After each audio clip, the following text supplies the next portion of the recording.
If you blew off the weekend episodes because you thought I was going to talk about David Letterman all weekend, no. Saturday wound up being a tribute to Louis Anderson, and yesterday was a mix of some Louis stuff, some Saget stuff, and some really, really random funny stories I saw. Good episodes all weekend. Hi, I'm Johnny Mac with your daily comedy news. Jimmy Kimmel lamented the low vaccination rate in the U.S. It's almost like people here are getting bad information from somewhere else, you know? The only country below us is Russia, which is kind of nice. Our countries haven't been on the same page since, like, Rocky fought Drago. The survey found that 6% of Americans say they're planning to get the vaccine. Kimmel asked, okay, when? The vaccine's been out for more than a year. How busy could you be, really? Quick story about Louis Anderson from Thrillist. A woman walks over to Louis. This is at the Costco. I read the Costco story on Saturday's episode. Go back and listen to that. So they're at the Costco. A woman walks over and taps Louis Anderson on the shoulder and says, excuse me, are you the actor? Family Feud? Louis tells her, indeed, he is the guy from Family Feud, and agrees to take a picture.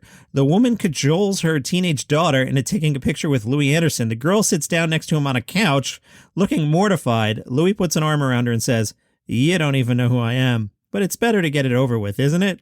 I had a mom, too. She seems like a nice mom. Is she? That's good. Moms are important. Pete Davidson bought a ferry boat. Yeah. From Vulture, Colin Jost. Now, Colin is married to Scarlett Johansson. The man's got game. He's teamed up with Pete Davidson. They just bought the Staten Island Ferry. No, not the whole thing.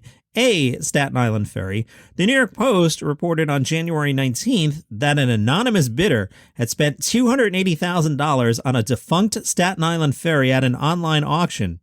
Vulture asked who would do such a thing. A historical society? Some kind of sea baron? Good writing there. Nope. Pete Davidson and Colin Jost. They teamed up with comedy club owner Paul Italia, who owns The Stand. The three plan to rehab the former 5,200-person capacity ferry into a live entertainment space and event venue with comedy, arts, and food. They will have to find the boat, which is named the John F. Kennedy, a waterfront home where it will be docked permanently. Vulture writes, Jost and Davidson both have ties to this ferry. When it was still operational, Jost rode it into the city as a high schooler. All right. Pete Davidson rode it to do gigs, although the boat was listed in being in poor condition.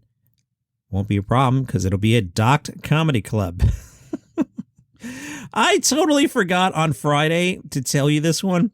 If you listen back to Friday's episode, you'll hear me say, oh, wow, we're running long here. Let me bump a couple things. I meant to do the story in the second half of Friday's episode, and then Louis Anderson died, and here we are on Monday. But you'll be happy to hear Jon Stewartt will receive the Mark Twain Prize at the Kennedy Center in April. I know you needed this information on Friday afternoon. I effed up your weekend not telling you until now. I know. I'm sorry. Jon Stewartt will be the 23rd recipient of the Mark Twain Prize for American Humor. Stewartt said, I'm truly honored to receive this award. I have long admired and been influenced by the work of Mark Twain, or as he was known by his given name, Samuel Leibowitz. The last recipient was Dave Chappelle. He was celebrated in a show that featured tributes from Bradley Cooper, Tiffany Haddish, Jon Stewartt, and many others. Jon Stewartt also participated in the 2008 ceremony honoring George Carlin. They gave Stewart's resume here. Let me read it to you. I know you're just like, Jon Stewartt, Daily Show, got it. Stewartt, 59, spent 16 years as host and executive producer of Comedy Central's The Daily Show, where his political satire and commentary attracted young audiences and won 20 Emmys and 2 Peabody Awards. Maybe stop there, because then they tack on. The comedian now hosts the Apple TV Plus series, The Problem with Jon Stewartt. You forgot that existed, didn't you? You did. You don't watch The Problem with Jon Stewartt. You forgot. Jon Stewartt also wrote and directed the movies Irresistible and Rosewater, and is the author of America the Book, A Citizen's Guide to Democracy in Action, one word, and is an executive producer of The Late Show with Stephen Colbert. Wonder how did he get that? Did Colbert just hook him up as a thank you? Why would CBS say yes to that? That's interesting to me. I got to dive in on that. The Kennedy Center president said in a statement, for more than 3 decades, Jon Stewartt has brightened our lives and challenged our minds as he delivers current events and social satire with his trademark wit and wisdom. For me, turning into his television programs over the years, you stop. Over the years has been equal parts entertainment and truth in these often divisive and challenging times. Someone like Jon, through his undaunted advocacy for first responders and veterans, also demonstrates that we can all make a difference in this world through humor, humanity, and patriotism. If you want to go April 24th is the date of the event. Tickets go on sale February 11th.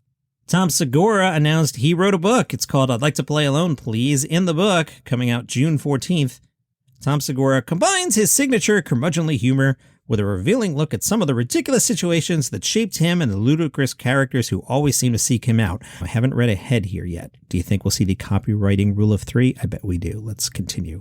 The stories feature hilarious anecdotes about Tom's time on the road, including some surreal encounters with celebrities at airports. 1. His unfiltered South American family. 2. The trials and tribulations of parenting young children with bizarrely morbid interests. 3. And, not copywriting rule of 3, there are 4 things here. And, perhaps most memorably, experiences with his dad, who, like any good baby boomer father, loves to talk about his bowel movements and share graphic Vietnam stories at inappropriate moments. All of this is enough to make anyone want some peace and quiet. You can pre-order the book. There'll also be an audiobook read by Tom Segura. You know who Tom Segura is married to, don't you? Christina P.